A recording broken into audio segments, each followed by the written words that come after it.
मद्य निषेध एवं राज्य स्वास्थ्य नियंत्रण ब्यूरो बिहार एवं बिहार एसटीएफ से प्राप्त सूचना के आधार पर आरा नवादा थाना क्षेत्र के बहिरो पियरिया लिंग पथ के पास घेराबंदी कर कुल 76 किलो 500 ग्राम गांजा, 3 मोबाइल, एक एक्सयूवी कार एवं 9,030 रुपये नकद के साथ 3 तस्करों को गिरफ्तार किया गया।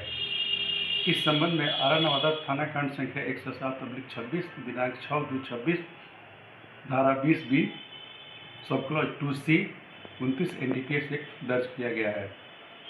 गिरफ्तार अभियुक्तों का नाम अविनाश कुमार पेशर नंदकिशोर शाह, अरमान तिवारी पेशर अजय कुमार तिवारी, विजेंद्र कुमार पेशर विष्णु शंकर सिंह, सभी साकिब न्यू कॉलोनी पकड़ी थाना आरा नवादा के रहने वाले हैं।